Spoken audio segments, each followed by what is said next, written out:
Dans cette vidéo, je vais vous raconter une histoire que j'ai partagée jusqu'à maintenant avec très peu de monde. Ma rencontre du cinquième type, partie 1. L'année 2007 a marqué un tournant décisif dans ma vie. Une année où j'ai vécu une expérience qui a profondément influencé ma compréhension du monde spirituel. Alors que je travaillais pour une entreprise spécialisée dans la vente de produits naturels pour l'isolation des maisons, une rencontre inattendue m'a conduit à explorer des dimensions que je n'avais jamais imaginées. Cette vidéo se propose de relater cette expérience singulière, marquée par une communication télépathique et des révélations spirituelles. Dans quel contexte je fais cette découverte ? À cette époque, mon travail m'amenait à parcourir la campagne pour rencontrer des clients potentiels. Un jour, alors que je m'engageais sur une route isolée, je recevais des indications pour me rendre à une maison perdue au milieu des champs. Cette maison, dépourvue de couverture et de charpente, semblait être en ruine, et rien ne laissait présager qu'elle pouvait abriter quelqu'un ou être en cours de travaux.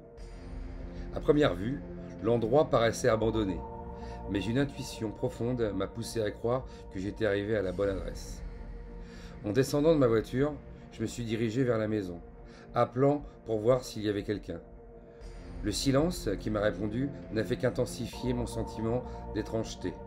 Mais une force intérieure, comme une énergie guidante, m'a incité à explorer l'arrière de la maison. Maintenant, je vais vous parler de cette rencontre inattendue. À l'arrière, j'ai découvert une échelle de meunier menant à une plateforme en béton. En montant, j'ai été surpris de voir un homme qui se tenait debout devant moi.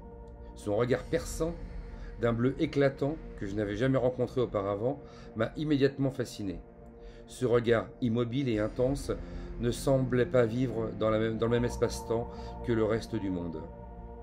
Sans que je n'aie à prononcer un mot, il a établi une communication télépathique avec moi. Il m'a demandé mon nom, et lorsque je lui ai répondu Stéphane, il m'a immédiatement délivré un message. Il m'a expliqué que je devais me rapprocher de ce que je devais accomplir dans cette vie et que j'étais sur le bon chemin. Cependant, il m'a également précisé que la quête des réponses m'incombait entièrement. Maintenant, je vais essayer de partager avec vous l'impact émotionnel que j'ai pu avoir lors de l'expérience que j'ai eue avec ce monsieur. Cette rencontre a été à la fois choquante et révélatrice. Je me souviens d'être resté sans voix, surpris par la profondeur de ses mots et par la clarté de son regard. L'éblouissement de ses yeux, qui restaient fixes, m'a laissé perplexe. Qui était cet homme ? Pourquoi avait-il choisi pour me transmettre ce message ? Après cette expérience, j'ai partagé mon vécu avec mes proches, tentant de trouver du sens à cette interaction inhabituelle.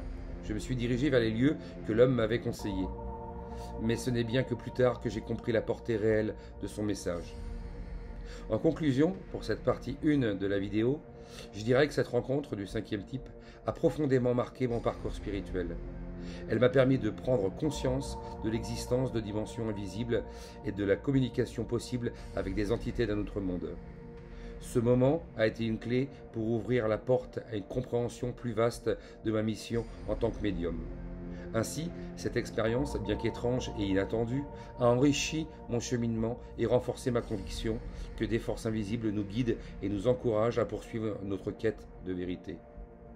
C'était Stéphane T du cabinet Altruiste. Si vous avez aimé cette vidéo, n'hésitez pas à liker et à vous abonner. Bienveillance à vous.